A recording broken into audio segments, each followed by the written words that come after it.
Hello, my dear people. Passing by here for a quick but good chat about the last post, but do you know? It imposes loneliness on us. My dear non-A people, did you answer or not? Yes, it depends a lot on the ambience here, right? One thing is a fact. Every time we grow in lucidity, every time we reach the level of lucidity, the level of enlightenment about ourselves, about others, we have an inevitable experience of loneliness. Why? Because the collective is not always enlightened. In fact, that's what we notice. It's a collective dumbing down that is increasingly present in society. We see it through the movements of social networks, right? How? How easily we fall into brutality. How easily we establish our courts of public condemnation, the policy of cancellations, and many times, because we get inflamed with our departure, and sometimes even well justified in what is not. It's what irritates us, that of a person's position. But we notice that we extrapolate a lot because we lack balance of lucidity. Because lucidity is precisely the movement in us that puts us in place, right? Not so moved by passions, or not so moved by anger, not so moved. It is by what is the fastest in us. Alcides is the one who draws our attention to this. Is it fair to say this? Is it fair to think like this? Is it fair to condemn it like this? So, every time we live a search for lucidity. It is unlikely that we will be so accompanied. From time to time, we do not seek it. You can be very sincere with sincerity, with your environment, your emotional environment, your affective environment. I do not need to tell you this, you know? But every time you need a little more clarification to deal with some issues, you can count on your fingers how many people you can talk to about it. The issues of the soul, of the spirit. Unfortunately, why don't we have many enlightened people among us? Every time we need this clarification, we pay for a consultation with a psychologist, a psychiatrist, or a psychotherapist. Of course, they are very important. But we should have an environment that is more favorable to the therapeutic process, right? The more lucid people I have around me, the greater the possibility of me being lucid too.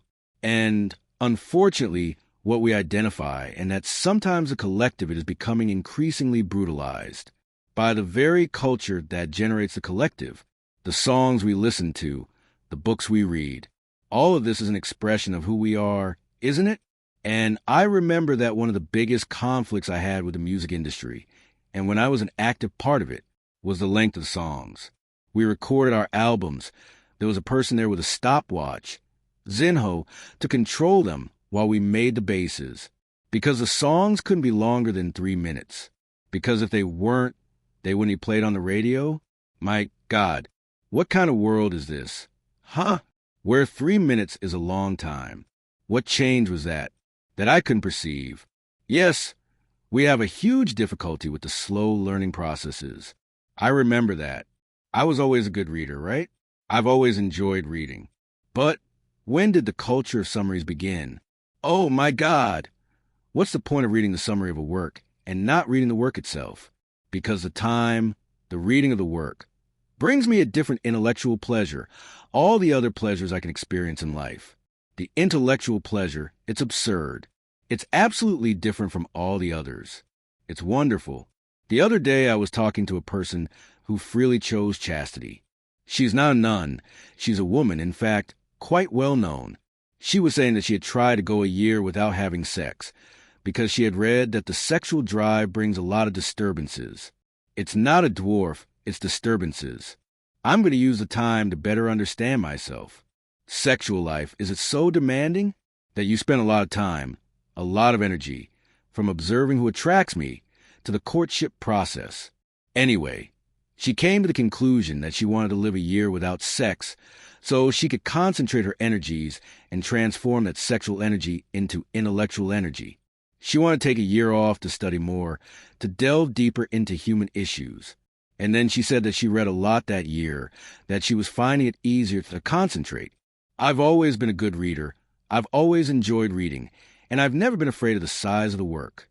Just now, not long ago at the end of the year, was my last read of 2020. I read Les Miserables, and, of course, when you start reading a work of that size, 1000.9, I think it's 1908 pages. You pick up one that's more local, it's even hard to carry, right? It's not an easy book to read. But I don't want to join this trend of summarizing. Because for me, it's a pleasure, getting to know the work. A pleasure that the summary doesn't give me. And to know the work, a pleasure that the summary doesn't give me. And unfortunately, the collective is being built like this. Is that right, Mario? It's a book called The Civilization of the Spectacle. If you have the opportunity to read it, it's worth it. It's a very insightful read. What are we becoming? As a society, the culture of the spectacle. The book is called The Civilization of the Spectacle. It says that at a certain point in history, we stopped producing culture and started producing entertainment. I did a self-criticism. It was, my God, could be me too? I transformed the religious space into a spectacle. The religious space that it should be, built to encourage introspection, the inner life. Could it be that we are spectacularization, everything? And the spectacularization is making it difficult for people to live their inner life. Music, for example, how I work, right? That's why I've always been very careful when I dealt with music. My big goal was for people to get inside themselves. I talked a lot between one song, another. I talked a lot about taking music and another, and everything I sang, I try to make an effort to judge that music within the person and the person in some way experience it there, a being in oneself. What other places did not favor. So that's what's interesting when my work as a religious leader. Doesn't it make it easier for people to live this moment with themselves? I may be reinforcing this culture of spectacle, which is 11, unwillingness to culture. What is culture? Cultivation? Cultivation and lucidity. It is only possible for those who cultivate themselves. Lucidity, the state of serenity, in which you see things as they are, in which you remove the fog of passions. I always have filters, right? I look at the world through filters. When I am in love, when you are in love. The filter of passion is within us. That is why we do not see defects in the person we are in love with, because the filter of passion removes lucidity. Everything changes. And lucidity is when we manage to remove the filters and we see people as they truly are, without idealizing them, but also without devilish ways. Realities as they really are, situations as they really are. So, lucidity allows us to see, what are we really seeing? The confrontations, for example, we were talking about here. Was it yesterday or the day before? I don't know. Every time we face a confrontation, what are we doing? We're trying to put things in people's place, in their proper places. That's me. I usually say a lot, and sometimes I fail when it comes to living this. But one thing we need to be very clear about is who are our friends? Who do you spend the concept of friend on? Sometimes we call them friends. Who are just acquaintances? Why do I make this distinction? What is this? The lucidity that I want to have. I can really like the person. But if I don't have access to them, if I don't open access to them, if we don't visit each other regularly, with transparency, it's not friendship. It's a form of knowledge. Friendship is a higher level. It's a shared life. It's a more shared day-to-day life. And it's no problem for you to put that person in a certain place because you're being lucid. You are clarifying a concept. You're making a correct interpretation of the role that person plays in your life. And I know that sometimes, when we want to do this, people think we are crazy or that we are being cruel.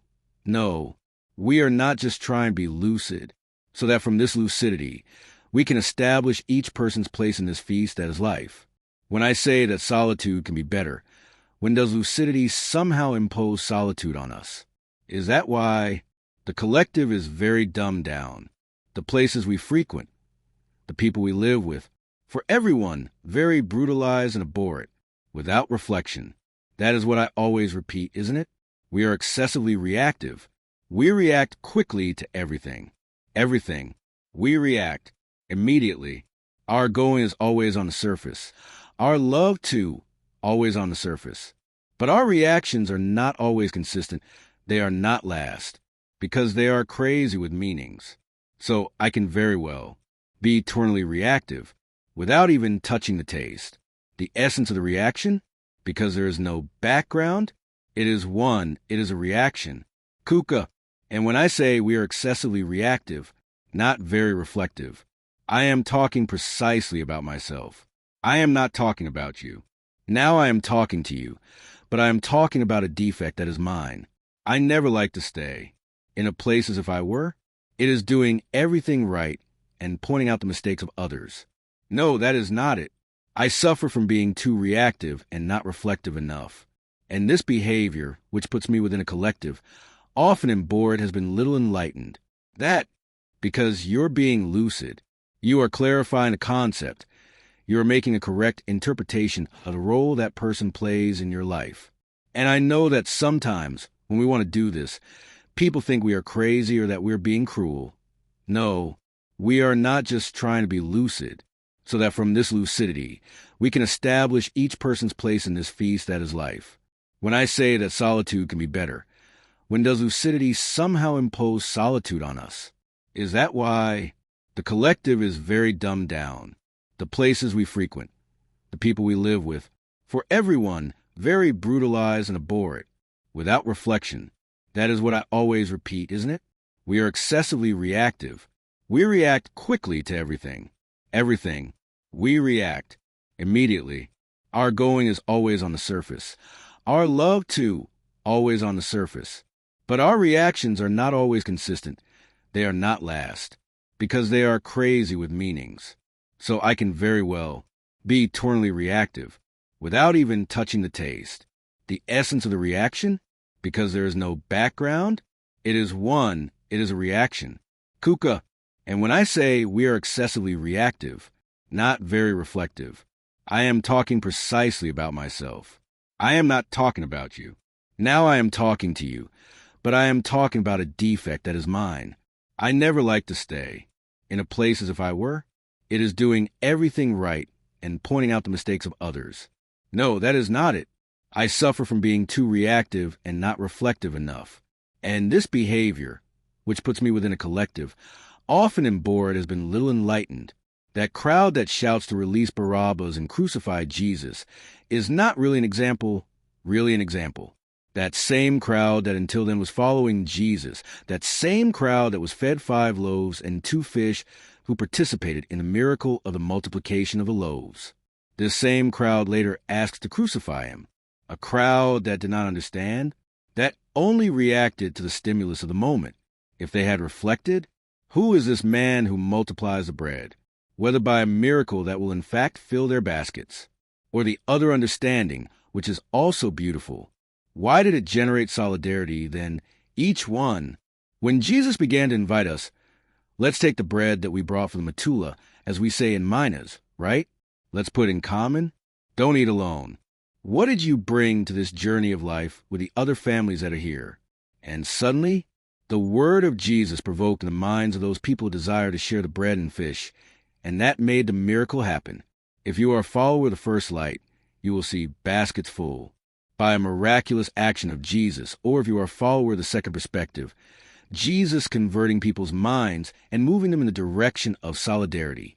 The fact is that that crowd was reacting.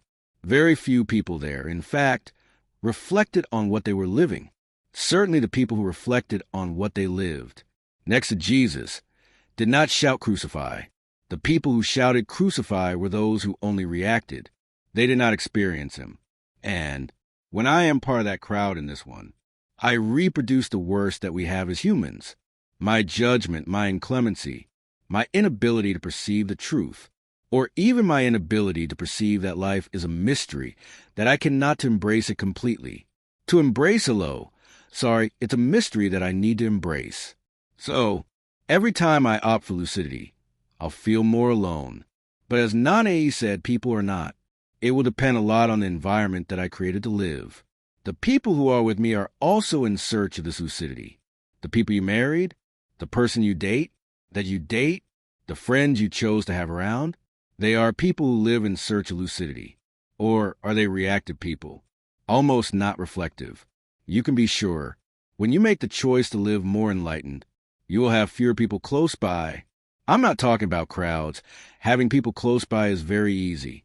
I'm talking about having people close by you feel that the other is close by. And it's not that he's right next to you. Sometimes he's close by living there in Rio de Janeiro.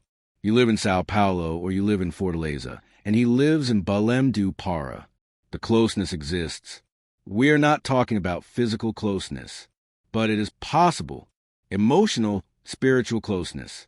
What is it when you realize that the bond was established because you have the habit of reflecting together? You have the act of reflecting together with the context of life, the issues that involve you, because our loneliness does not go away when a body arrives. Our loneliness goes away when we feel embraced by another heart. I usually say that the worst loneliness is that of thought. It is not having someone. That the worst loneliness is that of thought.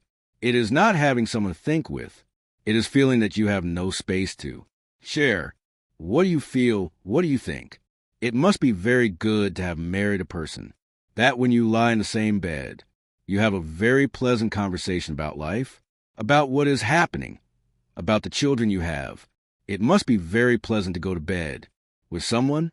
Who do you think about? It is a feeling of unity, Flight, right? You identify, wow, how good it is to be with this person.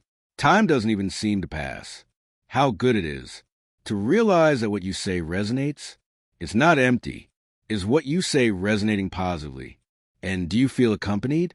And it must be very difficult for you to go to bed with a person with whom you can't say absolutely anything because you're not in that vibe. To use a very modern term, you're not vibrating in the same energy, in the same desire. Evolution, because the characteristic of evolution, my people, is precisely our need to talk. When we are evolving, we evolve. We have the need to talk about our processes. So, do you feel accompanied? The other person is vibrating in the same energy. They may even be able to. We may even be at different stages. It's natural. But we realize that we are vibrating at the same energy. The best friends are these, right? When it's not hard to tell what happened. It's not hard to tell what you're feeling because there is a vibration that is very similar. That starts with interest. What interests me? What are the subjects that interest me? When we get together about what we talk about others, right? We even touch on this subject from time to time. Of course. But the main starting and ending point is us. What are we living? What are we suffering? What are we accomplishing? What are the confrontations that we are facing? What are the perspectives? And then you realize that the soul accompanies itself in the more beautiful, more complete. I know that completeness is a difficult word for us humans. Not us. We don't even know what completeness is, because the concept is so inaccessible. But some things bring us closer to it. Suddenly, that satisfaction that occurs to you, you being who you are, being with whoever you are at that moment, in that place, talking to that person. Is that what you call a planet today? Wow. I don't lack anything at this moment. It's very good. When you realize that your lucidity, provoked, company, the companies arrive precisely because of your lucidity. That's where the story comes in. I say, lucidity, how did I write it? Lucidity does not impose loneliness on us. Does non-A people say or not? Yes, maybe I'll be lucky, being lucid, having the opportunity to share life with some people who are vibrating in the same energy as me, wanting the same lucidity as me, the same enlightenment, having it in the proportions that differentiate us. Of course, we are not the same, but you having the opportunity to realize that in the other, it is a process very similar to yours. The other is not accepting the collective dumbing down. The other is accepting the proposal of the evolution of change, which makes us more kinder people. Petty, which puts us within a perspective, makes life more harmonious, more beautiful. Why not? Lucid and accompanied. The lucid and lonely, because when we look at our emotional affective ambience, we identify that there are few people who are wanting. What are they looking for? This lucidity that qualifies us so much. As men and women, as humans, the quality of our life depends on how much, how lucid. Do we rest? Lucidity is a great benefit. Many sufferings set in because we do not know what it is. There is nothing worse than when we do not know what is happening to us. Suffering hurts twice as much when we do not have clarification about it. But when you manage to clarify what is happening, when this lucidity helps you to organize the facts, the situations, the people, and you have a more accurate understanding of it, how good it is. It is not magic. It is not a magic trick, because in life nothing is magic. Nothing is a magic wand, touching and transforming things. No, but lucidity puts us before realities, before people as they really are. N16 and we suffer less. But I think the duration of the suffering is shorter. We may even suffer as much. But do you suffer? For a certain amount of time, because that lucidity does not allow you to extend beyond. It made me see exactly what you lost, what you gained. Why do we sometimes suffer so much? Because we keep imagining that we lost this, that we lost that. When the person leaves, no, they become wonderful, they become perfect. So when they become wonderful, they become perfect. So when they leave, we tend to put on a filter of passions. See that person, see in that person, with so many attractions or with so many elements that they no longer have. Their absence is causing me that illusion that they were so wonderful, that everything was so wonderful, that we lived a lucidity, and then it wasn't so wonderful. Then you start to see, what was it about that relationship that wasn't so wonderful? Then you start to suffer for the loss. Yes, but in the right way. Yes, put on a filter magnifying glass. Yes, sizing is one way. Be imaginative. If you see the thing in the right size, see everything in the right size. It hurts. Why does it hurt? The right size? It's making me happy. Why is it making me happy? But in the right size. Lucidity makes us see with more precision, the measure of things, the measure of people, the measure of realities. When we are not lucid, we tend to exaggerate. Then those who suffer, and also in our joys, lucidity prevents us from imagining or from placing our expectations on the other. Lucidity frees us. So if by chance you are seeking lucidity, you are feeling more lonely, it's part of it, but happy, soon you will find those who are seeking the same thing as you. Then you will make the best friendships, the most fruitful. What is that friendship established between two people who want growth, evolution? You will establish closer relationships, healthier, more fruitful, and you will realize that those people who came into your life through lucidity will help you to compose a new emotional environment that is very favorable to our growth. They will not be people like him. Of course, where there are people, where there are human beings, fragility is sin. Hey! But when we are more lucid, we make fewer mistakes with people. And then it is difficult. We will allow someone to throw us into a pit of their success or failure, and we will not do that to others either. We will build relationships, lighter, more fruitful, more sacred. What is this, my people? That's what I wanted to share with you. Lucidity imposes solitude on us, or not. Everything will depend on the emotional ambience that is around us. From the bottom of my heart, I wish that you have many people who are seeking the same, who are seeking lucidity, who are seeking improvement, perfection, evolution. Life passes very quickly. We must not waste it, remaining stagnant in our miseries, our failures, in that which in us is not harmonious. Let us evolve. Is this the way? Thank you for your company. I apologize for the late hour. It was a great pleasure to share in this moment here with all of you. Thank you very much for your trust.